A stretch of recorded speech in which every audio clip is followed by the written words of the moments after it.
नमस्कार दोस्तों, यूं ही चलते चलते में आप सभी का स्वागत है। दोस्तों, ये तो हो ही नहीं सकता कि आजकल किसी विषय पर बात हो रही हो और कोविड की चर्चा ना हो। लेकिन हमें कोविड को लेके डरना नहीं है, बल्कि इसको समझना है और फिर इससे बचना है। बहुत सारे कन्फ्यूजन्स हैं, बहुत सारे मिथ हैं इस कोविड को लेकर। कैसे आइसोलेशन करें, कौन सी वैक्सीन लें, ऑक्सीजन का लेवल गिर रहा है, ऐसी बहुत सारे क्वेश्चंस और क्वेरीज़ हैं। इसीलिए आज हमने अपने साथ अपने बातचीत के लिए डॉक्टर ख्याति को बुलाया है। उनसे हम थोड़ी बात करेंगे कि वो हमें सारी मिथ का हल देंगे, समस्याओं का हल हमारे आगे रखेंगे। डॉक्टर ख्याति, आपका बहुत बहुत स्वागत है। सबसे पहले मैं चाहूँगी कि आप हमारे दोस्तों को इस कोविड को लेके जनरल अवेयरनेस दें कि ये है क्या, इसको कैसे इससे निपट सकते हैं। जैसे कि हम सबको पता है कि हम एक मिडल ऑफ पैंडेमिक में हैं और अभी इंडिया बहुत अफेक्टेड है सेकेंड वेव से। तो मैं ये बताना चाहूँगी कि एक नॉर्मल फ्लू नहीं है और हमें इसके सिम्टम्स को बिल्कुल भी कैजुअली नहीं लेना चाहिए। ये खाली सर्दी ज़ुकाम नहीं है जिसमें हम अपनी पैरासिटामोल लेके ठीक हो सकते हैं, क्योंकि कोविड में सिम्टम्स बैड टू वर्स होने में ज़्यादा टाइम नहीं लगता है और इसके सिम्टम्स भी बहुत वेरी करते रहते हैं। पिछले वेव में एनोस्मिया जैसे स्मेल ना आना, सोर थ्रोट, ड्राई कफ, ये वाले सिम्टम्स ज़्यादातर पाए जा रहे थे। इस बार काफ़ी डिफरेंट सिम्टम्स हैं, जैसे हियरिंग इम्पेयरमेंट बहुतों में पाई जा रही है और बुखार बहुत बहुत दिन परसिस्ट कर रहा है। तो सिम्टम्स चेंज होते रहते हैं, बट इम्पॉर्टेंट ये है कि हम इन सिम्टम्स को नोट करें और कैजुअली ना जाने दें। ठीक है। दूसरा मेरा सवाल है कि ज़्यादातर होम आइसोलेशन की बात करते हैं कि अगर हमें सिम्टम्स पता चल गए तो हम होम अपने को आइसोलेट कर लें। तो हमें किन बातों का ध्यान रखना चाहिए होम आइसोलेशन को लेकर? होम आइसोलेशन बहुत ज़्यादा इम्पॉर्टेंट है, ज़्यादातर माइल्ड और मॉडरेट केसेस के लिए, क्योंकि बहुत माइल्ड केसेस तो घर में ही ठीक हो सकते हैं अगर आप अच्छी तरीके से होम आइसोलेट करें और मेडिकेशंस लें। तो सबसे इम्पॉर्टेंटली मैं ये कहना चाहूँगी कि जैसे ही आपको सिम्टम्स का पता चलता है, आप एक अपने डॉक्टर से कंसल्ट कीजिए, सेल्फ मेडिकेशन मत कीजिए। और होम आइसोलेशन के लिए आपको जो इक्विपमेंट्स ज़रूरी हैं वो है एक थर्मोमीटर, जिससे आप चार्टिंग कर सकें, दिन में 3 बार अपना टेम्परेचर रिकॉर्ड करें, एक पल्स ऑक्सीमीटर जो उंगली पे इसमें लगा जी उंगली में लगाया जाता है, उसे 30 सेकेंड्स लगा के जो फिक्स्ड फिगर आती है वो आपका ऑक्सीजन लेवल होता है, और वो भी उसकी नोट करना बहुत इंपॉर्टेंट है, उसकी चार्टिंग की जाए। और थर्ड है स्टीमर, जो कि ऑलमोस्ट सारे घरों में होता है, तो वो आपके पास होना चाहिए होम आइसोलेशन के लिए। और जैसे ही आपको सिम्टम्स का पता चलता है तो एक नॉलेजेबल और सेंसिबल एडल्ट की तरह आपको आइसोलेट करना चाहिए और अपनी फैमिली को इससे बचाना चाहिए।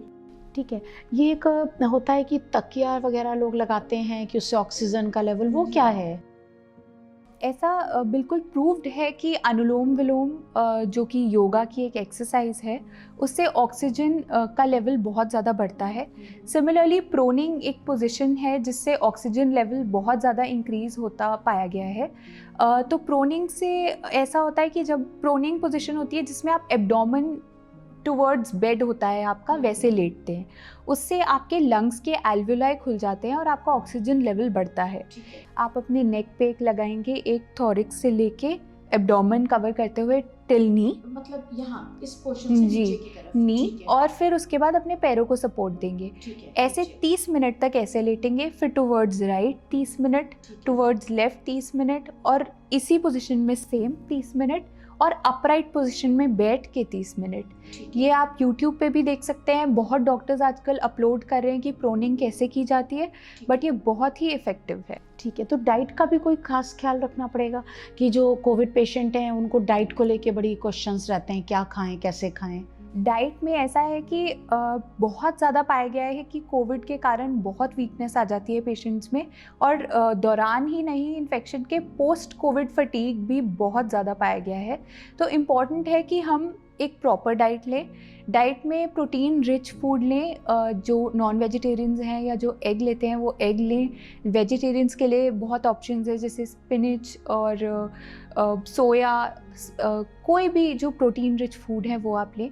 फ्लूइड इनटेक अपना प्रॉपर रखें। बहुतों को ड्राइनेस ऑफ माउथ हो रही है तो coconut water, ORS, depending upon आपको क्या पसंद है, फ्लूइड इनटेक अपना प्रॉपर रखें। और विटामिन लेते रहें। विटामिन C चाहे आप उठते ही सुबह घोल के पी लें। जिंकोविट जैसी जिंक वाली, जिंक बहुत इंपॉर्टेंट है, तो अपने विटामिन से लोडेड रहें और सेफ रहें। डॉक्टर ख्याति, एक लास्ट आपसे जानना चाहेंगे, कुछ मिथ हैं, वैक्सीनेशन को लेकर भी मिथ हैं, कौन सी वैक्सीन लगाएं, तो इसके बारे में थोड़ा इनलाइटन कर दीजिए। ये बहुत लोगों का मानना है कि एक पर्टिकुलर वैक्सीन बहुत बेटर है तो उसके लिए वेट करनी चाहिए या क्या, but this is all wrong. Vaccine ये एक ज़रिया है जिससे हम कोविड से लड़ सकते हैं, और जब भी आपको मौका मिले, चाहे वो कोविशील्ड हो चाहे वो कोवैक्सिन हो, आपको लगवानी चाहिए। एफिकेसी में ज़्यादा फ़र्क नहीं है। आप जो भी लगवाएंगे वो आपको सेफ़ करेगी। आपको अगर इन्फेक्शन होगा भी तो बहुत माइल्ड उसमें निकल जाएगा, और इतना आपको इमरजेंसी सिचुएशन में लैंड अप नहीं होना पड़ेगा। बहुत मिथ्स हैं, लोगों को लग रहा है कि पीरियड्स के दौरान आप नहीं लगवा सकते हैं वैक्सीन, या प्लाज्मा डोनेट करने से आपके एंटीबॉडीज़ जाती हैं, तो ये सब रॉन्ग है। इन सब चीज़ों में मत पड़ें और वैक्सीन लगवाएं जब भी आप लगवा सकते हैं।